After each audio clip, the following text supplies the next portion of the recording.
ever gone on a hike and spent a lot of time focusing on the destination, and then when you get there, when you finally reach it, you get a little nagging feeling that maybe you missed the journey?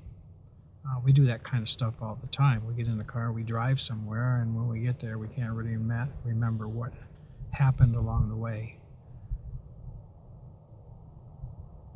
Mindfulness means just basically being present in the moment.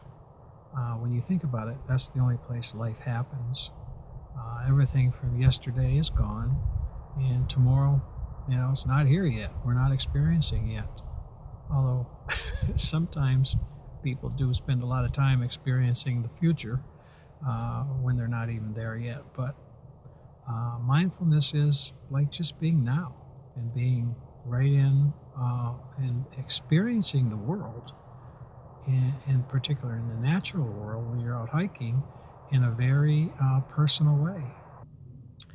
It's often difficult in today's world when there's so many people who are wanting to get out into nature to find a place where you can have some solitude. And so it's often being mindful and on a busy trail, it's pretty difficult to do. So if you're going to be mindful by hiking, find a time and a place where you can have some alone time, because really that's what a lot of it's about. This isn't about a formal session where you sit cross-legged and hold your fingers a certain way. That's kind of like the opposite of what we're talking about. We're not talking about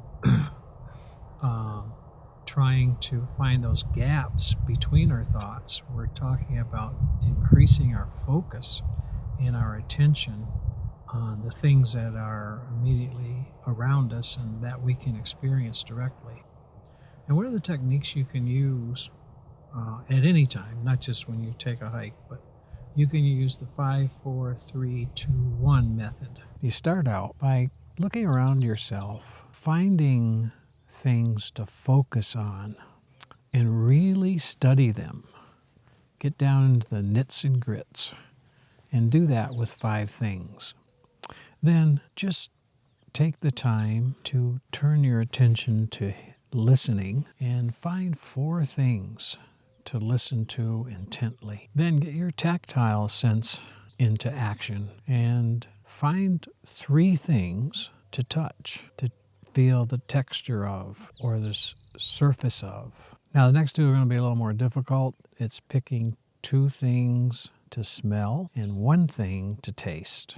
And those last 2 are going to be a little tricky out in nature, but you just need to use some discernment when it comes to what you are smelling and tasting out here. Being mindful is about paying attention to things, letting your curiosity run free, and learning more about the natural environment. There's one other aspect of being mindful when you hike, and that's to allay the judgment. You're not trying to deeply understand and then ultimately judge something. What you're trying to do is just experience it. And you're trying to experience it in the deepest level that you can. Kind of a really beautiful January New Mexico day in the mountains. Got these wisps of clouds up there.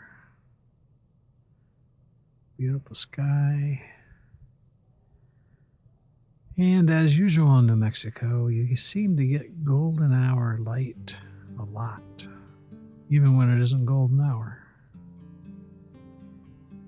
Just consider how the sunlight shows up on the faces of the rocks. These rocks are sitting in shade normally from a big old oak over here to the other side of them. But today, in this particular day, in January in 2026, the sun happens to be peeking through a crack between a few other trees, and voila, the sun creates this very unique visual display. Now this looks amazingly like a rabbit's face.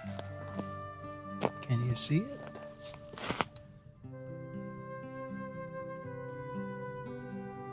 There you are. How'd you know I was up here? I didn't think you'd find me. My cat just caught up with me. She had left, and she came and found me.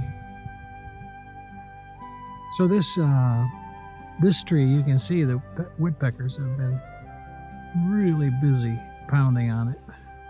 And it's amazing that they can make all of those holes.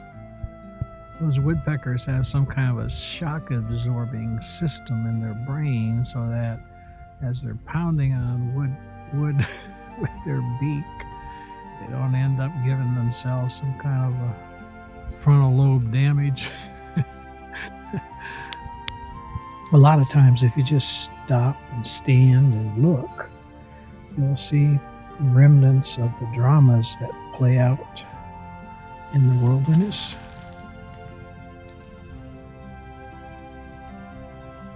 There's been a hawk around here, and I'm just guessing, but this is part of a bird that apparently was probably taken by the hawk. Of course, you can always just look up and enjoy some interesting cloud formations overlaid on beautiful skies. That wraps up this episode, mainly focused on the vision part of the 5-4-3-2-1 method. In future episodes, we're going to delve more deeply into the 4-3 and 2-1 portions of that technique.